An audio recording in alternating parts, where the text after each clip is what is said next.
सत्य केतु की बाला पहुंची जंगल बीच शिवाला अहेर करता पहुंचा मंदिर गंधर्व कुमार। तो चांद चिलमन में लेकर चली चंचला चकमक चाहा चखू की चखू चांदनी छोकरी छरहर छम छम की आवाज दी छदन छाई छटाई छटा भामिनी जिम बाहन जवानी के उन्माद में जोगिनी जज्ब जौहर बनाया मिनी झनक झंकार बीड़ा झनक दिल गया झांक झक झोर डाली कुंवर कामिनी।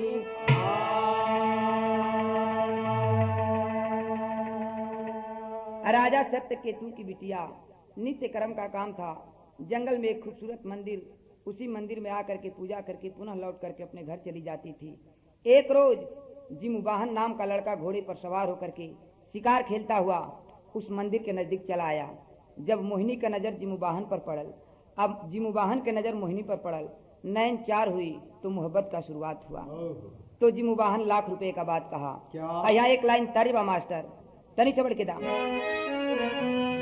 एक लाइन तर्ज का नमूना बा कि अरे ये माना मेरी जान, ये माना मेरी जान मुहब्बत सजाए मजा इसमें इतना मगर किस लिए ये माना मेरी जान मुहब्बत सजाए मजा इसमें इतना मगर किस लिए है। ये माना मेरी जान मुहब्बत सजाए मजा इसमें इतना मगर किस लिए है। जिमुबाहन उस लड़की से कहता है क्या कि अरे लगाती रउर में तब लगाती रउर में हुआ दिल उजागरी करना न मेरी इच्छा ना हुआ दिल उजागरी करना न मेरी इच्छा ना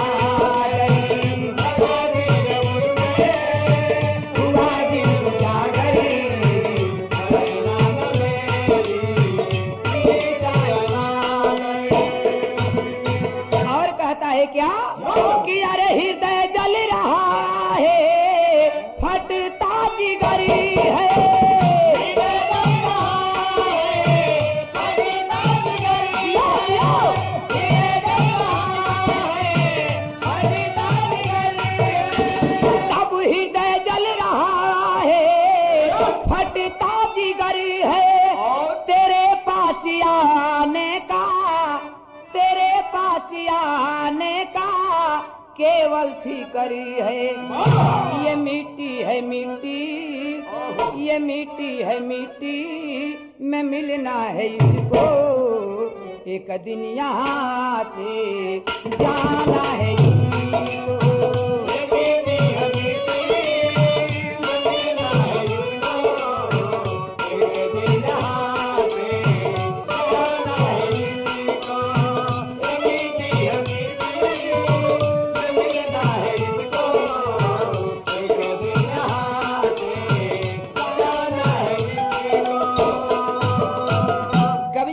विशेषता दिए क्या कि नजर बकुला की भांति दीवाना गड़ाई नजर नजर नजर से मिली बालिका उठाई नजर हया को चीर गई तीर है चलाई नजर अदा के वोट में शर्मा के मुस्काई नजर मिला जब सत्य के तू कर्म का निर्वाह किया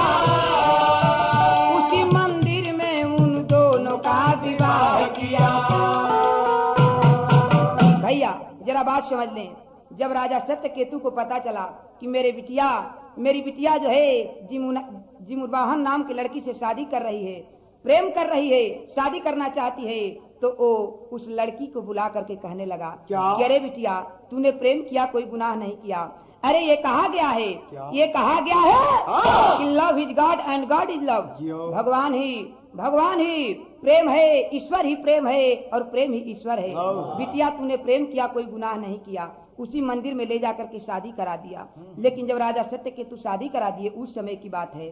यहाँ एक लाइन भोजपुरी गीत दिहल गई मास्टर, थोड़ा तैयारी से कि अरे का कहीं पिया कहलो न जाला, दिलावा की बतिया छुपवलो न जाला। कहत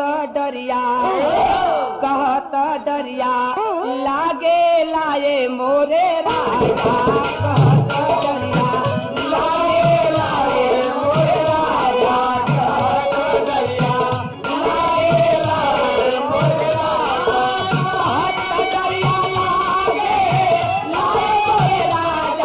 कहत डरिया लागे लाए मोरे राजा। कहत डरिया लागे लाए मोरे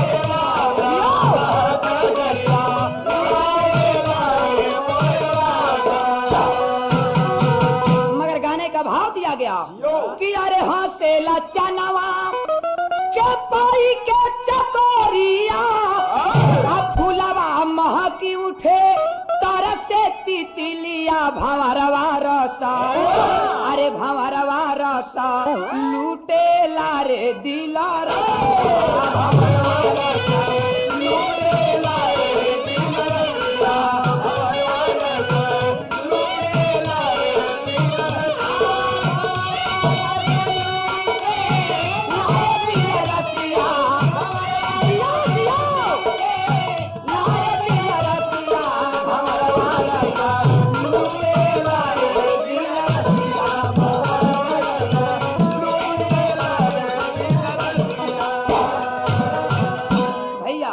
नतीजा क्या निकला?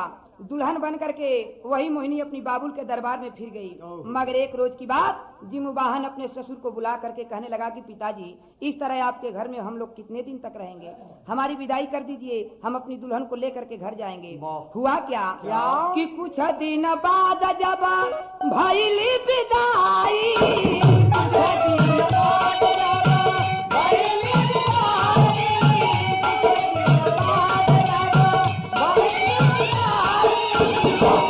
अरे बारी दुल्हनिया के चल ले आई, बारी दुल्हनिया के चल ले आई, बारी दुल्हनिया के चल ले आई। अरे तम ममता रे ममता रे ममता रे ममता, तब ममता के यसुवन से अब भी जली चुनरिया। नैहर से नाता, नैहर से नाता टूटे लाए बिलसिया। नैहर से नाता टूटे लाए बिलसिया। नैहर से नाता टूटे लाए बिलसिया। जिमुबाहन लेकर के अपनी दुल्हन को चल दिया। मगर बाबूजी रास्ते में एक सुंदर जंगल मिला। जिस समय जंगल में गया तो हुआ क्या कि रहिया चलता जावा, अरे गईले थोड़ी दूरिया हो, हड्डियों का मिला भरमा, सुनसन रहिया में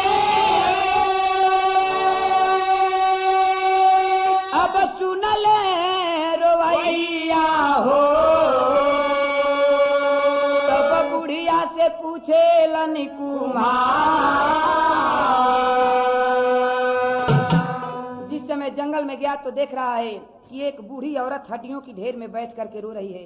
जिमुबाहन से बर्दाश्त नहीं हो पाया, उस बुढ़िया के नजदीक चला गया और जा करके कहना शुरू किया। तो यहाँ एक लाइन गीत दिहल गई, आप लोगन देखत होगा हर देहात के बात बैठे गोण बिरादरी हो खेले। गोण बिरादरी लोग के भैया लोग के दुआरी पर जब बारात लग गई तो उस समय झूम झूम के लौंडा गई है लोगन। से बढ़ के तो मास्टर आई है गीतिया का लाइन बा कि अरे मैया मैया हो मैया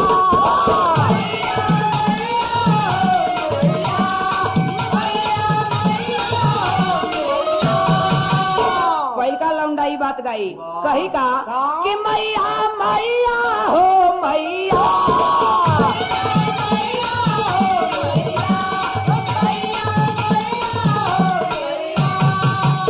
मैया हो तो हारी दुआरिया मैया हो तो हारी दुआरिया सेवक आइल हो मैया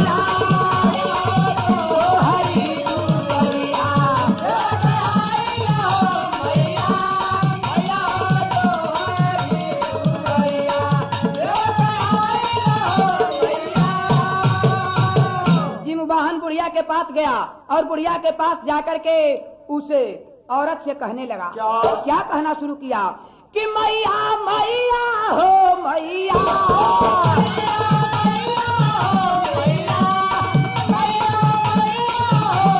अरे मैया मैया हो मैया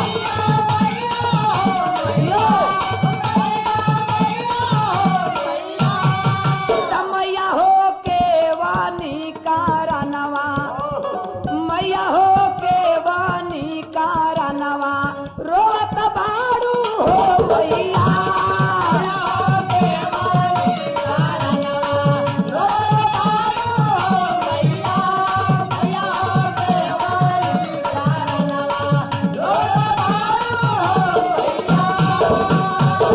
इतनी बात जिमुबाहन कहा मगर बुढ़िया एक शब्द भी नहीं बोली और जिस समय एक शब्द नहीं बोली उस समय फिर कहना शुरू किया जिमुबाहन कहता है क्या यहाँ एक लाइन तर्ज बदल गई आई हो गीतिया हुए बात बा गुणऊ लौंडा झूमते गए हैं लोगन कि गावा न करावला ये पियावा घरे बैठावला ये पियावा घरे बैठावला ये पियावा घरे बैठावला अरे अपने बसेला पिया हो बने अपने बसेला पिया हो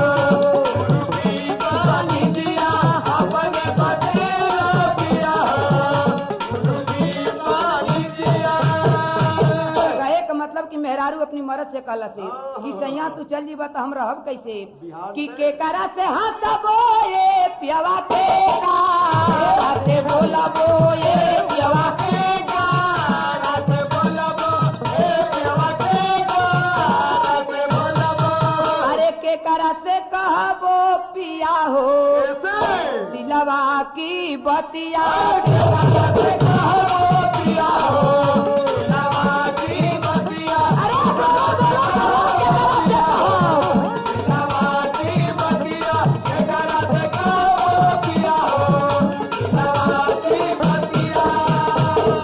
मगर जिमुबाहन उस बुढ़िया से कहना शुरू किया गाने के अंदर गौर करेंगे कि कवनी करा नवाए माई बारी से नया नवाए माई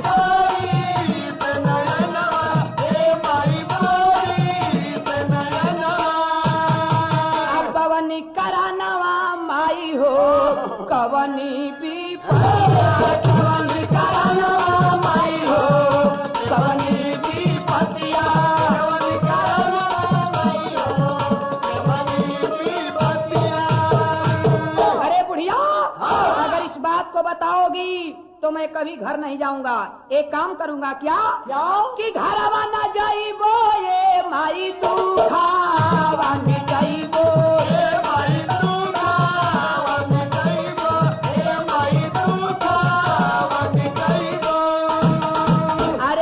से बताई तू माई हो दिलवा की बतिया इतनी बात कहता है जिमुबाहन की बूढ़ी माँ बताओ आखिर बात क्या है तुम इस सुनसान जंगल में हड्डियों की ढेर में बैठकर रो रही हो क्या बात है बुढ़िया कहने लगी कि अरे बेटा तुझे देखने से यह आभास हो रहा है कि कुछ ही दिन पहले तेरी शादी हुई हो तुम अपनी दुल्हन को लेकर जा रहा है चले जाओ ये मत पूछो कि मैं क्यों इस सुनसान जंगल में रो रही हूँ जब इतनी बतिया बुढ़िया कहला से लड़का से बर्दाश्त नहीं हो पावल तब फिर बुढ़िया बतलाना शुरू करती है। कैसे? कहती है कि सुन, जब तुम सुनना चाहते हो कि सुनसान जंगल में मैं क्यों रो रही हूँ, तो मेरी वाणी को सुन कि मैं क्या कह रही हूँ।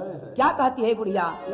यहाँ एक लाइन तर्क दिया गई मास्टर कि तुम अगर साथ देने, तुम अगर साथ देने का वादा करो, तो मैं यूं मस्त नाग में लुटाता रहूं।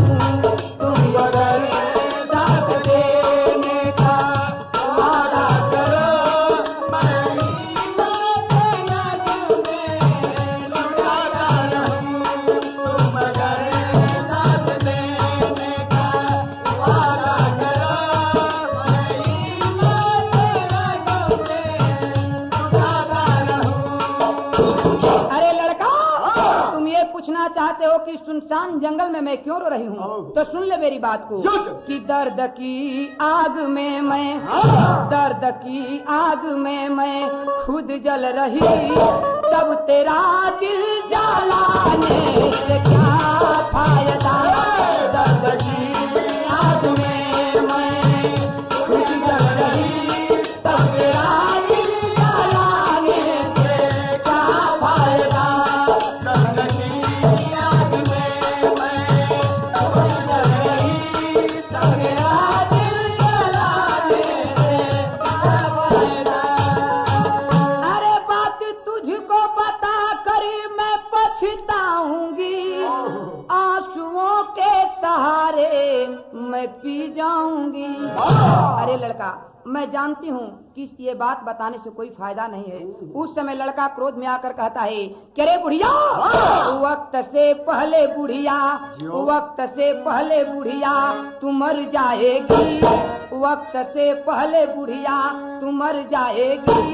बात दिल में छुपाने से क्या फायदा। वक्त से पहले बुढ़िया तू मर जाएगी, बात दिल में छुपाने से क्या फायदा। वक्त से पहले बुढ़िया तू मर जाएगी, बात दिल में छुपाने से क्या फायदा। जिस समय इतनी बात कहता है जिमुवाहन, अरे बुढ़िया, तुम कुछ ही दिनों के लिए इस धरती का मेहमान हो, तुम तो इस दुनिया से चली जाओगी, मगर आखिर इस बात को छुपा क्यों रही हो। उस समय बुढ़िया कहती है कि सुन, जब तुम यही पूछना चाहता है कि मैं क्यों रो रही हूँ, तो बेटा अब मैं बतला रही हूँ। क्या कहती है बुढ़िया? कि कल सुबह होते सुन ले गरुड़ आएगा, शंख चूर्ण मेरे बेटे को खा जाएगा। नाग माता हूँ मैं। अरे लड़का, जिस बुढ़िया को तुम बुढ़िया कह रहे हो, मैं बुढ़िया नहीं हूँ, नाग माता हूँ मैं, डर के भग जाओगे। नाग माता हूँ मैं, डर के भग जाओगे। प्रेम झूठा दिखाने से क्या फायदा। नाग माता हूँ मैं, डर के भग जाओगे। झूठा दिखाने क्या फायदा। माता हूँ डर के भग जाओगे।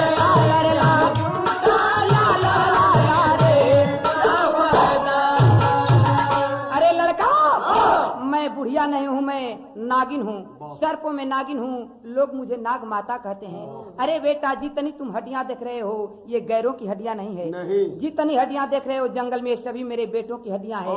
और रोज गरुड़ आता है, मेरे एक बेटे को खा करके चला जाता है। सबसे मेरा छोटा सा बेटा जिसका नाम शंखचूर्ण है, सबसे प्यारा बेटा वही तो बच गया है। बेटा कल सुबह में उसी की बारी है, कल गरुड़ आएगा और उसे भी खा करके चला जाएगा, इसीलिए मैं रो रही हूँ। बेटा बताओ इसके आगे अब मैं तुम्हें क्या बताऊं। जब इतनी बात बुढ़िया कहला से लड़कवा का रोंगटा खड़ा हो गया। जिमुवाहन कहने लगा कि अरे बुढ़िया, तुम कह रही हो कि मैं डर करके भाग जाऊंगा, तो मैं वैसा नौजवान नहीं हूँ। कोमल स्वर देके तेरी का भाव मास्टर।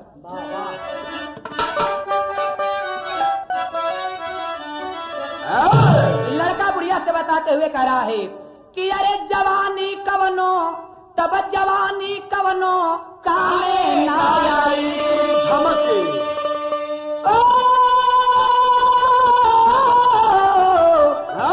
अरे जवानी कवनो कामे ना आई।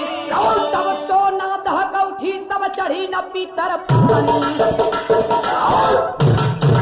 अरे बुढ़िया, वीरों का ऐसा धर्म नहीं, वीरों का ऐसा धर्म नहीं जो आगे कदम बढ़ाता है।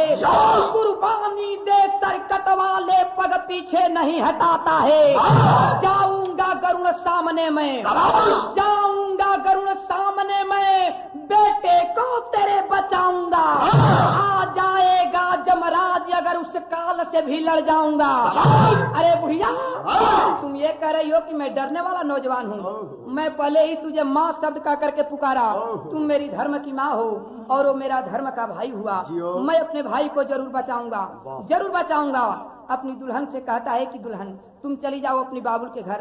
जब तक मैं इस वादा को पूरा नहीं कर लूंगा तब तक वहाँ मैं लौट करके नहीं जाऊंगा, लौट कर घर नहीं जाऊंगा। बाबूजी, दुल्हन चली गई, लेकिन हुआ क्या? दूसरे रोज की बात जरा सुने। जब गरुण आया तो करता है क्या? और शंख चूर्ण के बदले यही जाता है जिमुवाहन।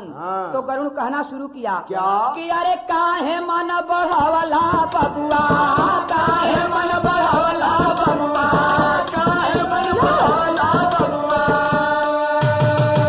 धिक्कार करके कहता है कि अरे काहे मन बढ़ावला बबुआ, काहे मन बढ़ावला बबुआ, काहे मन बढ़ावला बबुआ। तब राढ़ के बेसहला बबुआ, राढ़ के बेसहला बबुआ, राढ़ के बेसहला बबुआ। अब बुझला न बात कही के, अरे घात लोड़े रहिला बबुआ, काहे मन बढ़ावला बबुआ, राढ़ के बेसहला बबुआ, काहे मन बढ़ावला बबुआ, राढ़ के बेसहला बबुआ। बुझला न बात कही के, रहिला बबुआ, काहे मन बढ़ावला बबुआ। अरे दिया ना जला के दिन में सूरज के चिढ़ाई गईला, दिया ना जला के दिन में सूरज के चिढ़ाई गईला, दिया ना जला के दिन में सूरज के चिढ़ाई गईला। जिमुवाहन से वो गरुड़ कहता है धिक्कार करके, अरे लड़का, सर्प मेरा दुश्मन है, मैं सर्प को खाने के लिए आया हूँ, तुम यहाँ से चले जाओ। मगर कहता है कैसे कि दिया ना जला के दिन में सूरज के चिढ़ाई गईला, दिया ना जला के दिन में सूरज के चिढ़ाई गईला, दिया ना जला के दिन में सूरज के चिढ़ाई गईला। अरे बनी के सियार शेरा, अब बनी के सियार शेरा, आके तारा नाही गईला, बनी के सियार शेरा, आके तारा नाही गईला, बनी के सियार शेरा, आके तारा नाही गईला। अरे आके या जमवाला बबुआ, आके या जमवाला बबुआ, आके या जमवाला बबुआ। तब राढ़ के बेसहला बबुआ, राढ़ के बेसहला बबुआ, बुझला न बात कही के घात लाड़ गईला बबुआ, काहे मन बढ़ावला बबुआ, राढ़ के बेसहला बबुआ, काहे मन बढ़ावला बबुआ, राढ़ के बेसहला बबुआ। इतनी बात ओ जिमुवाहन से गरुड़ कहता है धिक्कार करके कि तुम चले जाओ, चले जाओ, तुम मुझसे लड़ाई करने योग्य नहीं हो। मगर बाबूजी, गरुड़ तो तैश में आकर के गरुड़ से तैश में आकर के जिमुवाहन कहना शुरू किया। नतीजा निकला, दोनों ओर से युद्ध शुरू हो गई। एक तरफ गरुड़, एक तरफ जिमुवाहन। हुआ क्या कि अरे पेड़वा न करेला आहार फालवा के, नदिया बुझावे नहीं दिला के पिया।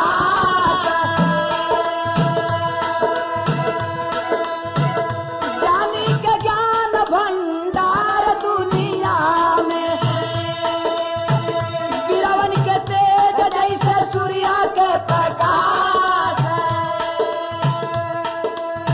नतीजा निकला, हुआ क्या? वही जिमुवाहन जा करके उस गरुड़ से मरा जाता है। जिस समय बेहोश हो गया मरा गया, युद्ध समरभूमि में मारा गया। उस समय हुआ क्या? वही जिमू वाहन के नाम पर जम्मू कश्मीर बना। जिमू वाहन के नाम पर जम्मू कश्मीर बना और अपने पति के लाश पर वो लड़की दुल्हन जो मोहिनी थी सती हो गई, तो वही मोहिनी झील के नाम से प्रसिद्ध हुई, जो कि आज भी मशहूर है। कोई बाबू जम्मू कश्मीर घूमने के लिए जाते हैं तो मोहिनी झील का दर्शन जरूर करते हैं। तो गाने का अंतिम प्रमाण हुआ क्या? कि अरे अपने आंगन के जोड़िया, अपने आंगन के जोड़िया, तब डूबा वाला पीरावा, कई के वादा के जिकरिया निभा पीरावा।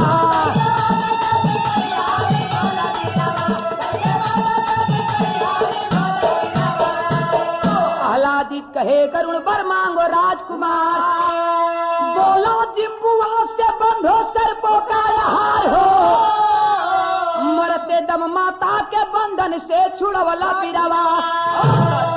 जिमुवाहन जिस समय बेहोश हो गया और होश में आया तो उस समय की बात है, जरा पहले की बात थोड़ा सा सुन ले आप लोग। वही कहा गरुण कि बताओ तुम्हें क्या चाहिए? तो जो वादा किया था बुढ़िया से, कहा कि ठीक है, जब आप मुझे वचन देना चाहते हैं, आप मुझे वर देना चाहते हैं तो यही दीजिए वर कि आज से सर्पों का आहार नहीं करेंगे। तब से बाबू यही प्रमाण मिला कि गरुण लोग सर्पों का आहार नहीं करते हैं। दूसरी बात, जब जिमू वाहन मर गया तो जिमू वाहन के नाम पर जम्मू कश्मीर बना। मोहिनी जो थी जब पति के लाश पर सती हो गई तो हुई क्या? कि जिम्मू नगर बसाए राजा सती हो गई रानी, गली के मोहनी झील बन गई आज भी है निशानी हो। दयाद में जम्मू सहरिया बसवला पीरावा, कई के वादा के जिकरिया निभाला पीरावा।